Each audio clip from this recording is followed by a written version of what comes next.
Cưới xin nào. Ôi, hôm nay con đánh son à? Hôm nay con đánh son à? Ôi, xinh thế nào.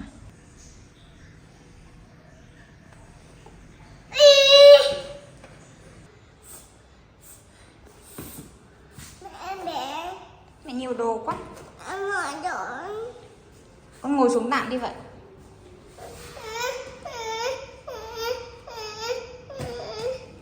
Sao máy sắp đến rồi.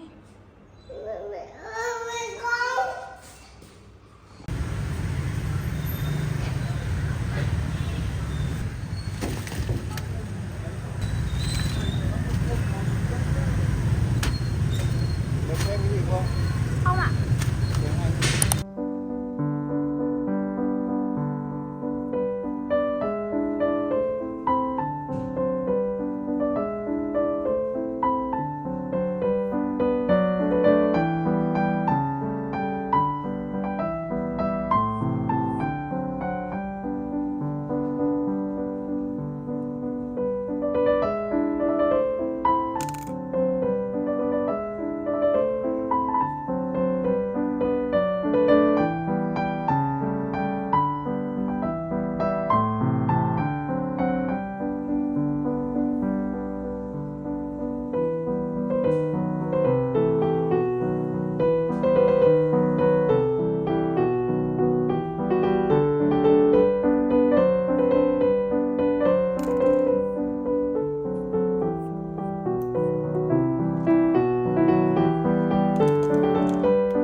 Đây, cầm lại.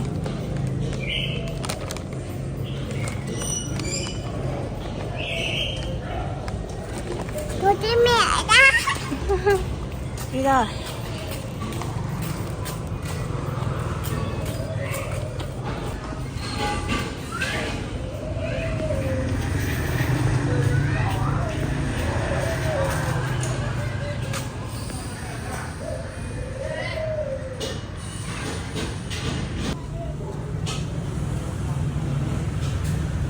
Gì đấy hả con? Hả? Có đâu? Cà rốt không có rồi. Nào đã chốt đi.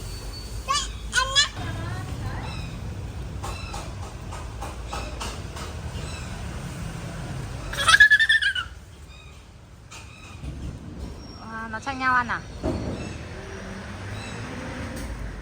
No. Không được tranh nhau à?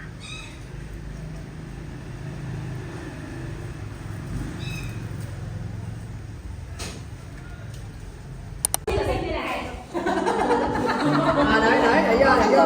Thêm một xíu nữa, chút nữa.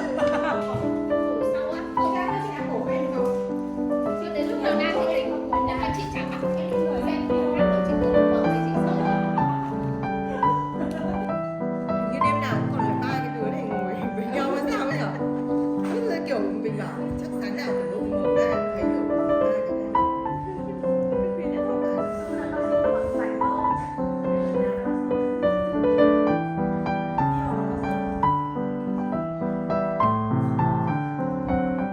Ngày xưa chỉ hô phát là ra được, bây giờ chịu rồi.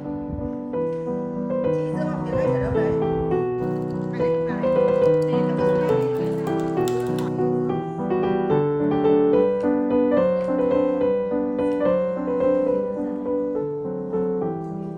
Không đi học thì tôi cũng được.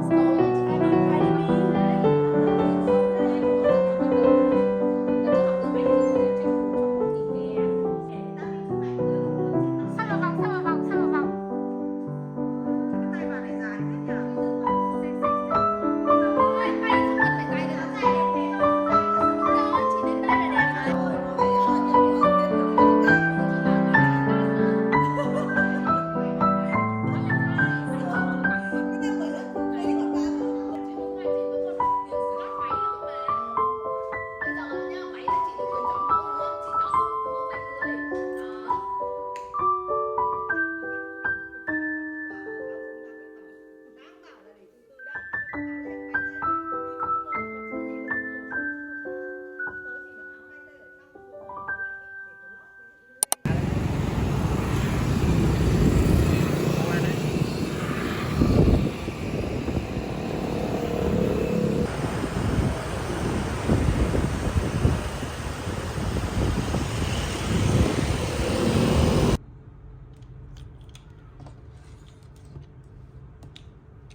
Đi đâu đấy? Con đi đâu đấy? Đi đây này.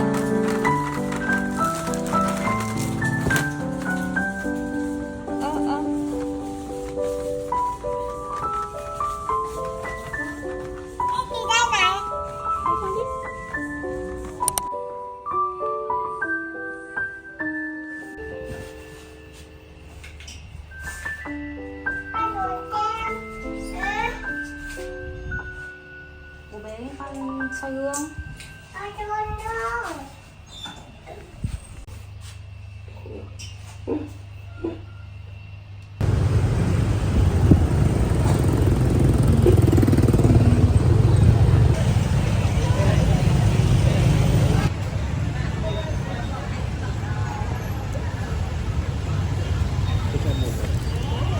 đâu.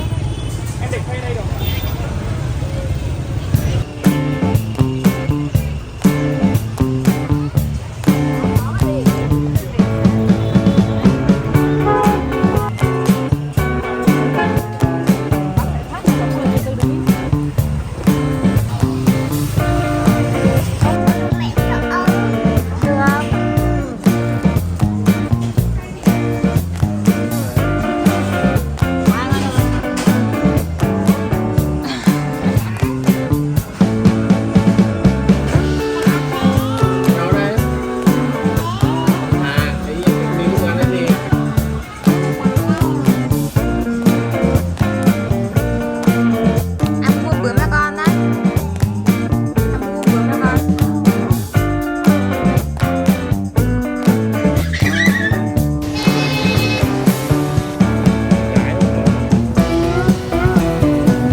hai loại xem nào.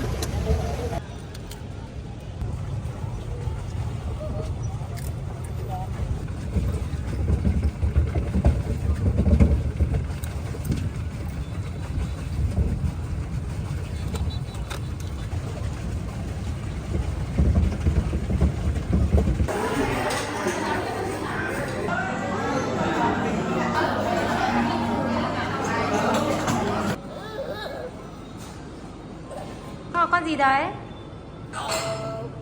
Nó mừng. Một gì? Chú ông. À đúng rồi. Cái gì này? À, wow.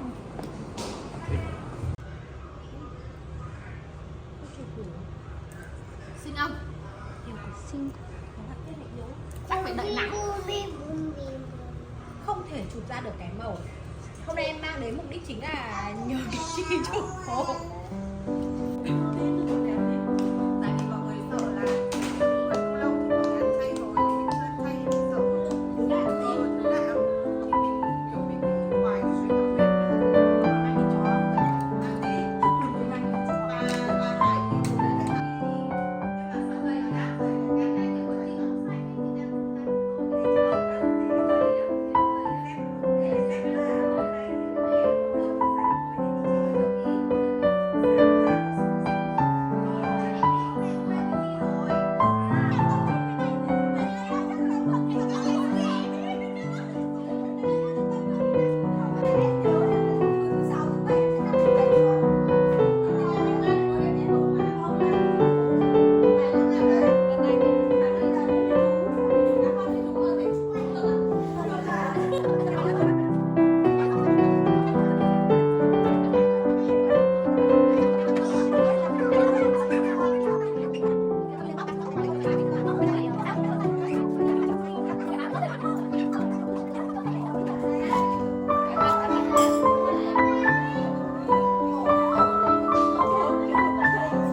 một cái cũng phải theo cảm với người đàn bà.